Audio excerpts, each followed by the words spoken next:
Sa mga nakaraang kabanata ay pinaintindi sa atin ng kwento na ang Haley family ay hindi lamang pumapaslang para mas mapalakas ang kanilang kapangyarihan. Ginagawa pala nila ito dahil sa mas malaking layunin. At ito ay ang pagwasak sa kaharian ng Kakin kasama ang kalupitan at kasama ang pinapalaganap ng bansang ito sa mundo. Sa pagdating natin ngayon mga idol sa chapter 409, makikita na natin ang huling barahang maiiwan sa mga kamay ni Borgsen at ng kanyang desisyon kung sasama ba siya kanila Morena sa pagkasagawa ng kanilang layunin.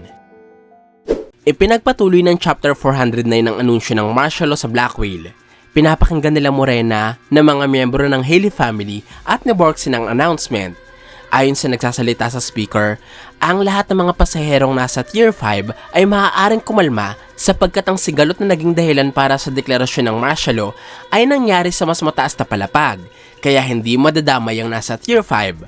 Halos ganito din ang mensahe para sa mga nasa Tier 4 ng barko. Dinagdag lamang na ang tarangkahan o ang daan na nagkokonekta sa Tier 4 patungo sa mas mataas na floors ay mananatiling nakasara upang hindi madamay ang Tier 4 sa problema ng mas mataas na palapag. Ang martial law mga idol ay isang klase ng batas na dinedeklara sa Kakin kapag may nagaganap na malaking banta sa kanilang bansa. Sa batas na ito, pwedeng pagbabarilin ng isang sundalo ang kahit na sinong kahinahinalang sibilyan. Kaya sobra itong nakakatakot. Nagpatuloy sa pagkasalita ang announcer. Sinabi niya na ang lahat ng pasaherong nasa Tier 3 ay kailangang magtungo sa pinakamalapit na pader kung nasaan sila. Lumuhod ng nakaharap dito at ilagay ang mga kamay sa sahig.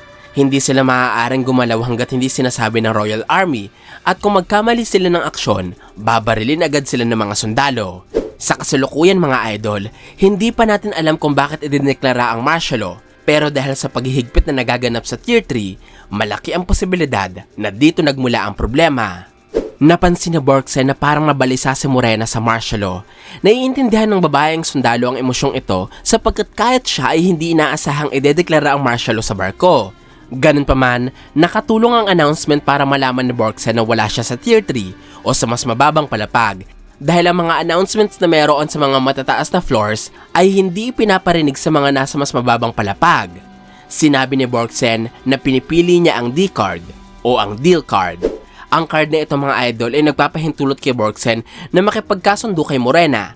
Magsasabi ang boss ng mafia ng isang utos na pwedeng tanggihan ni Borgsen o sundin para makapagbalik ang babae ng isang card mula sa graveyard.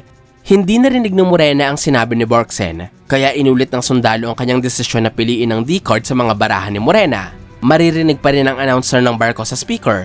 Inuutusan nito ang mga pasahero ng Tier 2 na pumasok sa loob ng kanilang mga kwarto, maupo ng tahimik at ilagay ang kanilang mga kamay sa lamesa.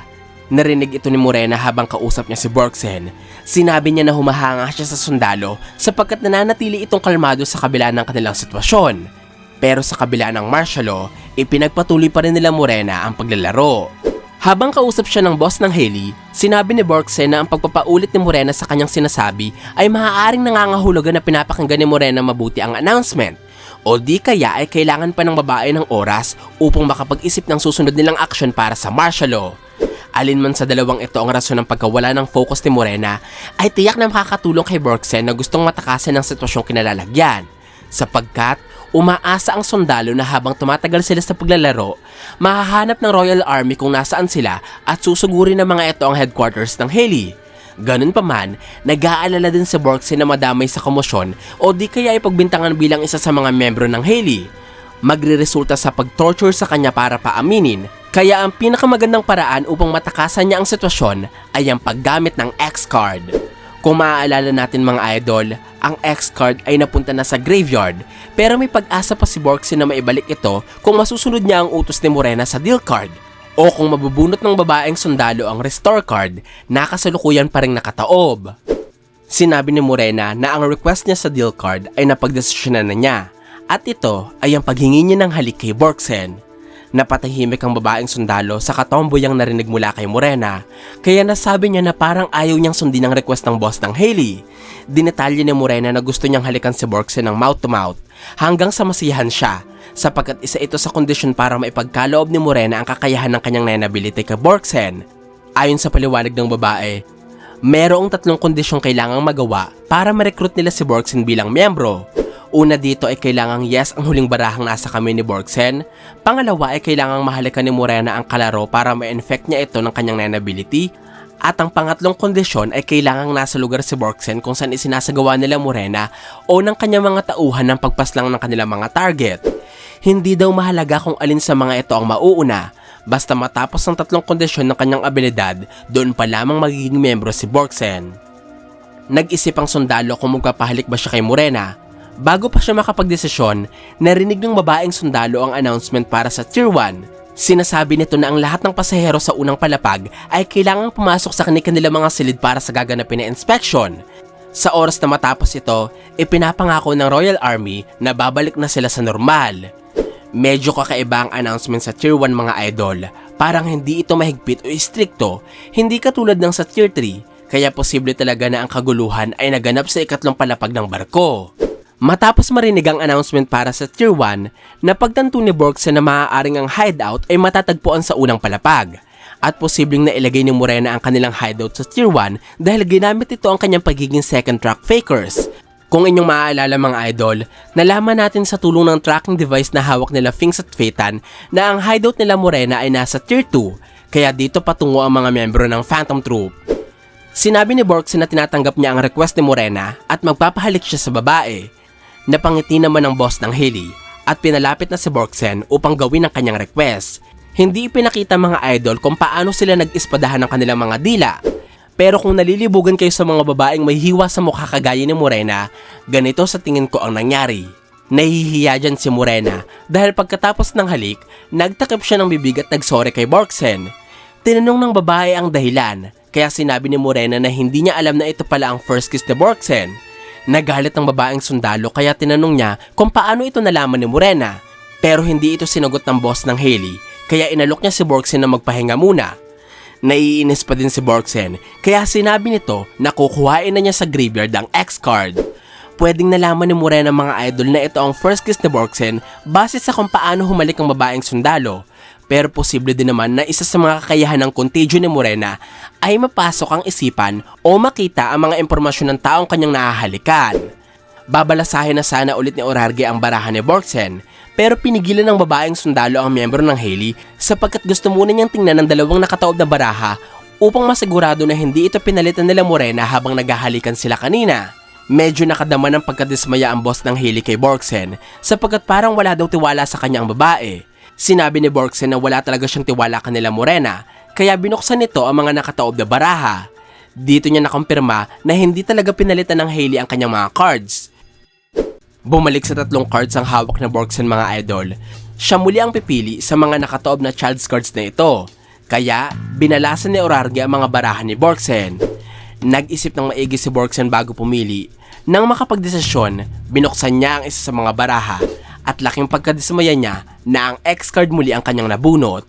Napangiti si Morena at parang inaasar pa nito sa Borgsen sa pagtatanong kung gusto ba ulit ng sundalong tingnan kung ano ang mga nakataob na baraha. Hindi sumagot si Borgsen, kaya inutusan ni Morena ang sundalo na mamili na sa tatlong parent cards. Ito na ang huling pagbunot ni Borgsen ng parent cards. Mamimili siya sa question A card, question B card, at ang yes question mark card. Sa tatlong ito, ang pinili ni Borgsen ay ang question A cards. Ito ang card mga idol na makakapagpahintulot kay Borgsen na tanongin si Morena ng kahit na ano at kahit ilang beses. Pero ang maaari lamang isagot ni Morena ay yes, no, at ang magkahalong yes at no. Para umpisahan, tinanong ni Borgsen kung nasa Tier 5 ba ang hideout. Sumagot si Morena ng no. Sunod na tinanong naman ni Borgsen kung nasa Tier 4 o nasa Tier 3 sila. No pa din ang sagot ni Morena. Kaya tinanong ng sundalo kung sa Tier 2 o Tier 1. Pero nakakapagtakang sinabi ni Morena na no pa din. Kasagutang ikinagulat ni Borgsen. Tinanong ng sundalo kung nagsisinungaling ba ang boss ng Haley. Nag-no si Morena. Sunod na inalam ni Borgsen kung nasa Blackwell ba sila. Nag-yes na dito si Morena. Kaya tinanong ng sundalo kung gawa ba sa Nen ability ang lugar kung nasaan sila. Sumagot si Morena ng oo at hindi. Habang nagtatanong, napansin ni Borgsen ang nagliliwanag na aura sa katawan ng kausap. Ibig sabihin mga idol, nagising na ang kakayahan ng sundalo sa paggamit ng Nen. Pangyayaring dulot ng halik ni Morena kanina. Hindi na inusisan ni Borgsen ang nakikita niyang aura sapagkat nakarinig siya ng malakas na ugong sa paligid.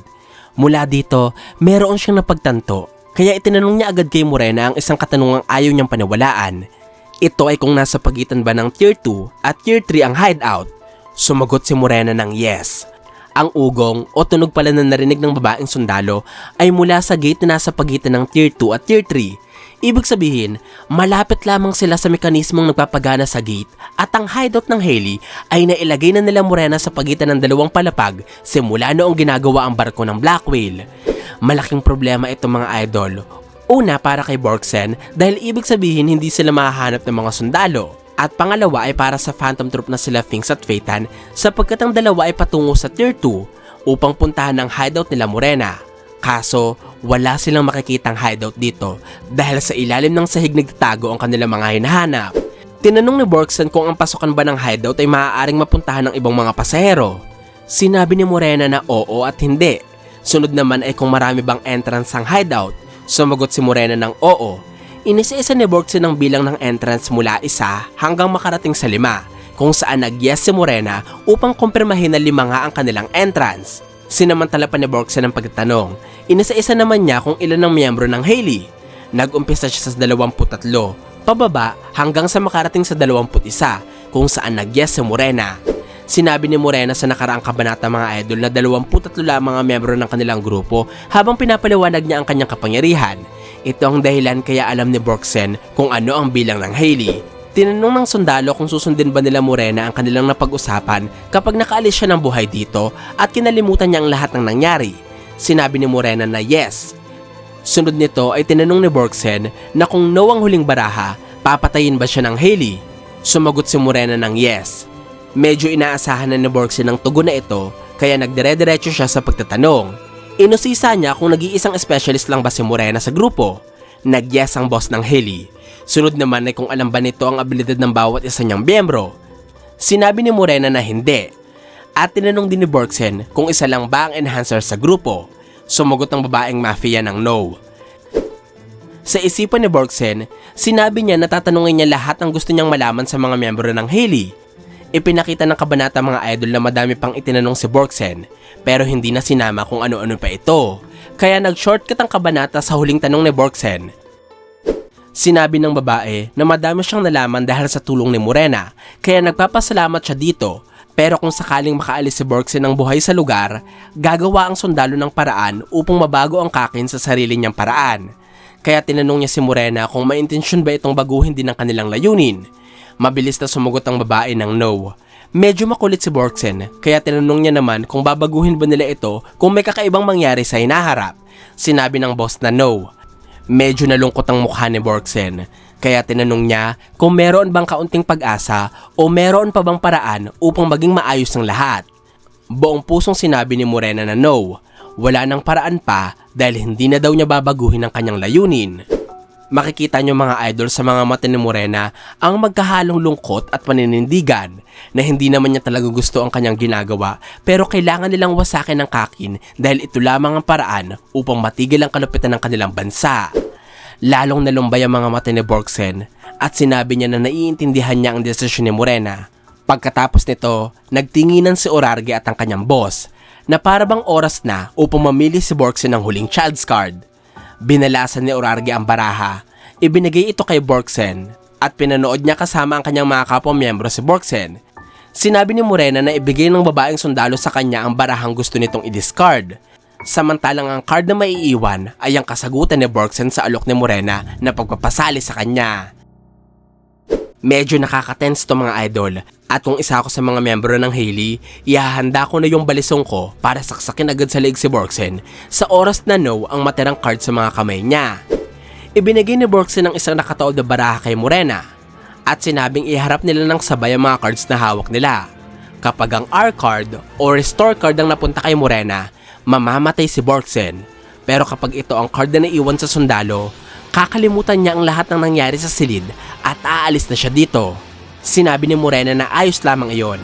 Pagkatapos ay nag-countdown siya ng 3, 2, at 1. Ang huling baraha ni Borgsen ay ang R card. Ibig sabihin, pwede na niyang buhayin ang X card para makaalis sa hideout ng ligtas. Parang nasarpan si Borgsen sa eksenang ito dahil natalo niya ang kapokpokan ni Morena. Ang moment na ito mga idol ay parang kapareho ng eksena kung saan sinabi ni Meruem kay Komugi na puputulin niya ang kamay ng batang babae kapag natalo niya ito sa gunggi. Pero sa huli, si Komugi pa rin ang nanaig at natalo si Meruem. Pumalakpak si Morena at nag-congrats kay Borgsen. Medyo nalulungkot daw siya pero wala na siyang magagawa. Kaya sinabi niya sa sundalo na para matapos ang game, kuhain na nito ang card na gusto niyang ibalik mula sa graveyard. Napatigil si Borgsen at humingi ng pasensya kay Morena dahil nalukot niya daw sa kanyang kamay ang art card dulot ng kasiyahan. Habang nag-aalisan ang kanyang mga tauhan, sinabi ni Morena kay Borgsen na ayos lamang ang pagkalukot ng baraha dahil pinapalitan naman nila ang deck kada game. Medyo napaisip ako sa eksenang ito mga idol. Pakiramdam ko, itatago ni Borgsen ang art card na nagpanalo sa kanya bilang remembrance.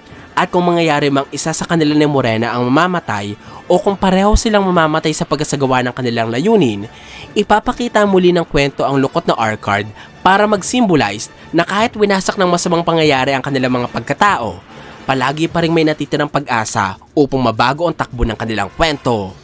Kinuha ni Borgsen ng isang baraha mula sa graveyard at nanlaki ang mga mata ni Morena. Napalingon naman ang mga nag-aalisang miyembro at nakipagtitigan si Borgsen sa boss ng Hailey. Tinanong ni Morena kung nagkakamali ba ang babaeng sundalo. Sinabi ni Borgsen na hindi, sapagkat ang card na binuhay niya at pinili ng sundalo ay ang yes card. Nangangahulugan na sumasali siya sa grupo at tinatanggap niya ang alok ni Morena na maging miyembro ng Hailey family. Sa tagpong ito, natapos ang chapter 409 ng Hunter x Hunter. Hindi sinabi idol kung bakit yes card ang pinili ni Borgsen, pero may mga senyalis na sa unang parte ng laro na sasali ang sundalo sa grupo. Una, sinabi ko sa inyo sa mga nakaraan kong videos na habang naglalaro sila ng negotiation game, ilang beses na sinusubukan ni Borgsen na patunayan sa kanyang sarili na balak niyang nilangin ang Hailey family. Pero sa maraming beses niyang sinusubukang patunayan ang kanyang iniisip, ganun din karami ang pagkakataon na pinapahiya siya nila Morena at pinapatunayan ng mga ito na kahit masasama sila, marunong silang humawak ng salita at prinsipyo. Pangalawa, tinanong ni Borgsen kanina kung may pag-asa bang baguhin nila Morena ang kanilang layunin kung sakaling may magbabago ba sa Kakin. Nanindigan ng boss ng Hailey na hindi. Kaya nalungkot si Borgsen. Nagpapakita ito na lubos niyang naiintindihan ng galit at pagkamuhing nararamdaman nila Morena. Gusto niyang iligtas sa mga ito at kung hindi niya matutulungan ang grupo sa oras na binago ni Borgsen ng Kakin, sasali na lamang siya kanila Morena at sasamahan ang grupo sa kanilang mga plano. At ang pangatlong dahilan mga idol ay dahil sa tingin ko na naigang katomboyan ni Borgsen. Joke lang. Ang pangatlong dahilan na sa tingin kong tumulong kay Borgsen na magdesisyong sumali sa Hailey ay ang pagmulat sa kanya ni Morena sa iba't ibang realidad ng buhay. Ipinakita ni Morena kay Borgsen kung ano nga ba ang misteryong bumabalot sa kapangyarihan ng Nen. Ipinaalam ng boss ng Hailey sa sundalo ang malaking kontribusyon na maaari nitong maiambag sa lipunan gamit ang kanyang buhay. At ipinaintindi ni Morena kay Borgsen kung gaano kawalang iya ang kanilang kaharian, kung gaano kalupit ang sangkatauhan, at kung gaano kasama ang mundong kanilang ginagalawan. Sa mga pagtatantong ito, nabuo ni Borgsen ang kanyang desisyon na sumali sa Hailey family. Ito pong aking paliwanag ukol sa full chapter review ng chapter 409. Sana po ay nagustuhan nyo ang aking paliwanag. Kung meron pa po kayong tanong at gustong idagdag ay wag po kayong mahihiyang magkomento sa ibaba.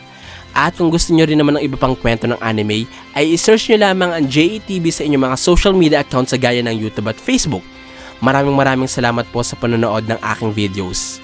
Ako po si JE. Hanggang sa muli!